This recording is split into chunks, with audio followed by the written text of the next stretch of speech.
What's up, Goshen High School? This is Roberto Ramos. And Shania Hopkins. Welcome back to another episode of GNN. First off, guys, we have a community service opportunity for everyone in the school, but especially the seniors, because you guys need your graduation hours to graduate. The community service opportunity will be the track meet that we are having here at our Jim Brown Stadium on May the 6th. Come and help out with the track meet, root on our team. It'll be a lot of fun. Just support everyone. Yeah, definitely, especially for the seniors, since we need a total of 12 hours in total to graduate. So I'm sure there's a few people left with maybe just a few more hours to go, and this would be a great way for you to just finish off and make sure you guys get to graduating. Only a couple more months of being a senior. Next week, we're going to have just a bit of a weird schedule due to the testing going on next week. The schedule is going to change just a little bit, as shown on the screen. All right, guys. So as you can see below, as you can see on the screen, on Monday, we're going to have block scheduling for periods 1, 3, 5, and 7. Periods 2 and 6, you guys won't even have it all whatsoever.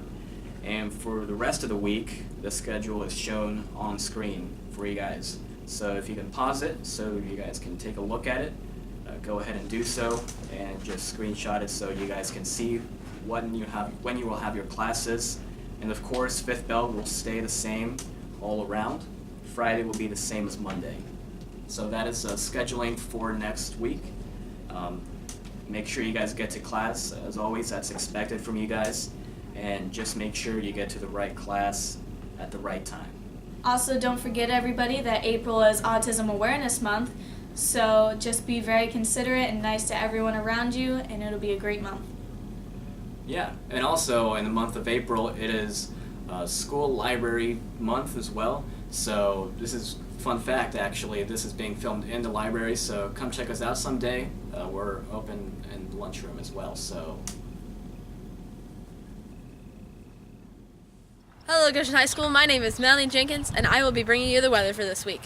Today, Friday, will be a high of 47, and it is windy outside. Tomorrow, Saturday, will be windy again, and a high of 47. And Sunday will be a high of 57, and it'll be rainy. Thanks, Goshen High School. See you next week. This has been Melanie Jenkins with weather. Hey, Goshen High School. This is Shania Hopkins here, and as you know, this is our first episode of the month, and this month is Autism Awareness Month. And we have an autism specialist in our school, so we thought we'd ask him a few questions about what's all going on this month and just inform the people. Today, me and Trent are here with Mr. Rohrkamper for Autism Awareness Month. What is your job profession? What do you do? So I'm a school psychologist here, which means I work kind of behind the scenes with students who are struggling in any number of ways. That's most of what I do. I also consult with teachers and other staff kind of as needed. So what is autism? Autism is a disorder that is on a spectrum. I think everyone's aware of that, which means there are lots of different degrees of ways that it can impact a person. The diagnostic criteria for autism, there are two major factors. One is there has to be a significant social issue, and that can be interpersonal communication, it can be actual speech, or it can be nonverbal communication. So there's some difficulty there, interacting interpersonally with other people. And then the other component is there has to be a limited or restricted range of interests. So like more than just what a normal hobby would be for a neurotypical person, a person with autism. Their interests are very specific and very deep, and it's hard for them to not focus on those things. Can autism impact the body or brain in any way? Autism is not a body disorder. It is a neurological disorder, so it comes from the brain. And it's basically when a person's brain is created, it is wired a little bit differently in a person with autism, meaning if you took a neurotypical person and then had them do a certain task or think about something specific, and you wired their brain so that the active areas would light up, there would probably be a similar pathway that you would see for neurotypical people. A person with autism, if you had them do the same thought process, it would look very different, and different areas of the brain would be lighting up and being active at the same time. So it is neurological. It doesn't impact the body. Is there any treatment or cure for people with autism? There's not a cure for autism.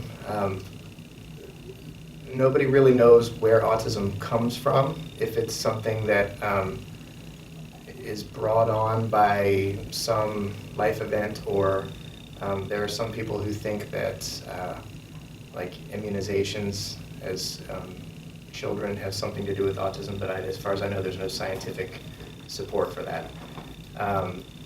So there's not a cure for it because people don't really know where it comes from. There are treatments. Most of them are cognitive or behavioral treatments, meaning training people to function more typically through practice and therapy. So basically, a person who has autism will always have autism, but you can train yourself to function more typically.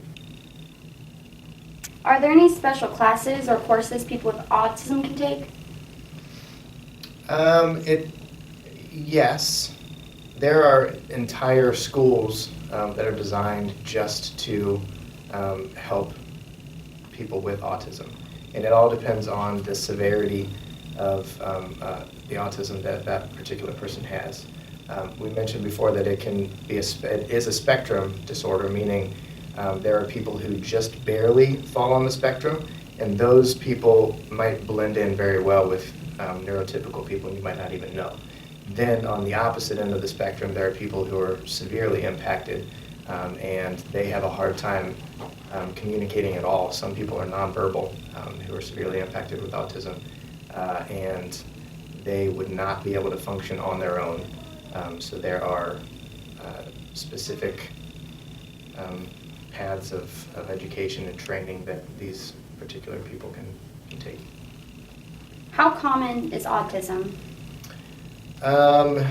Roughly speaking, autism impacts 1 in 50, give or take, males, and 1 in 200 females.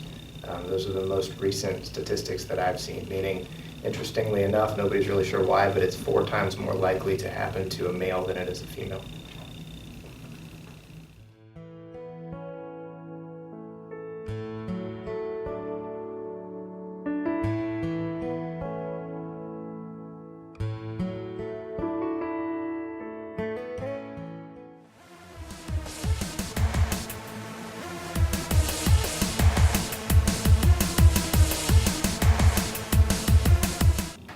What's going on, guys? This is Sports with Dalton Ross.